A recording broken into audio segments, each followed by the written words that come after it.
چې د دین اسلام بنیاد په جزیرة العرب کې مضبوط شو، نو د حضرت عمر فاروق رضی الله تعالی عنہ په دور خلافت کې د اسلام پیغام بهر دنیا ته وړاندې کړی شو.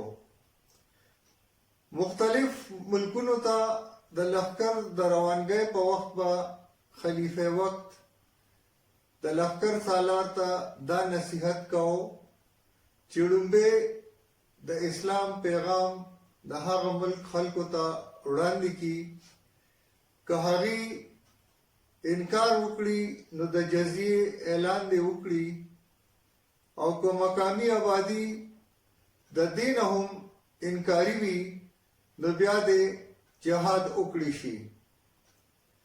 په دې لښکرو کې یو لښکر د حضرت سنان بن سلمہ رضی الله تعالی عنہ صحابی رسول وو چې د پیښور واده ته د اسلام رڼا راوړې وه. راځئ چې د دوی او د دوی د ملګرو باره کې یو ویډیو وګورو. ضلع پیښور په علاقه د اوځه کې د مټۍ کلي خوا کې 100 فټه اوږد مزار د اصحاب بابا په نوم مشهور دی. د دې مزار سره د پښتونخوا عوام ډیر عقیدت لري.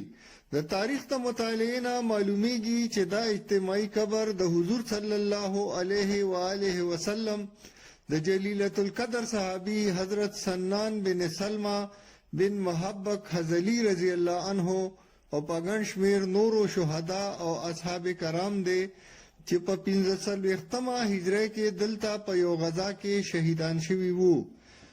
د پیښور واده د 1200 قبل مسیح نوم رو وو. 256 قبل مسیح نه وروستو دلته بود مت خور شو، نو دا علاقه په بودیه مشهوره شوه. د بودیه علاقه د باجوړ نه تر کلاټ ډویژن خوره وه. د حضرت عمر فاروق رضی الله عنه په عهد خلافت کې تر 40مه هجری پورې ایران، کرمان او سیستان درې واړه ملکونه مسلمانانو فتح کړي وو.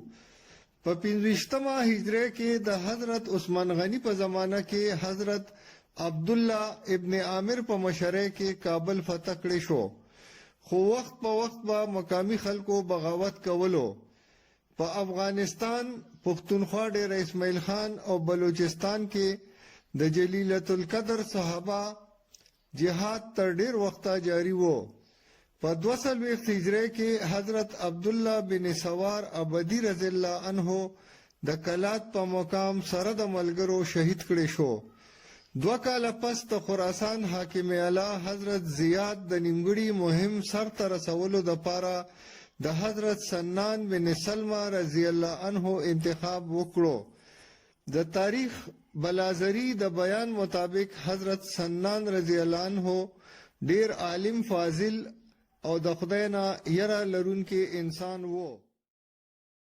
سو وخت چې د هندوستان پولې ته راورسېدو نو د مکران خلک باغیان شوي وو.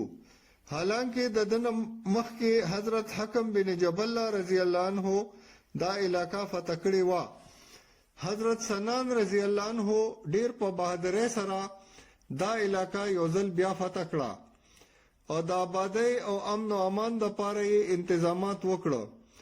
سروزې پس حضرت زیاد رضی الله عنه د حضرت سنان په ځای حضرت راشد بن عمر جدیدی رضی الله عنه حاکم مقرر کړو.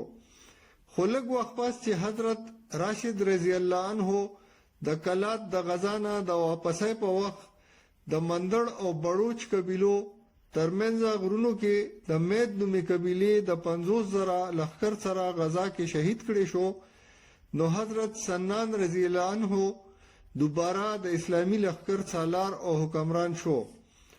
د کلات او کویټه ډویژن ټولې علاقې فتح کړې او 2 کاله پس یې د جنوبي وزیرستان او ډیره اسماعیل خان مخه وکړه.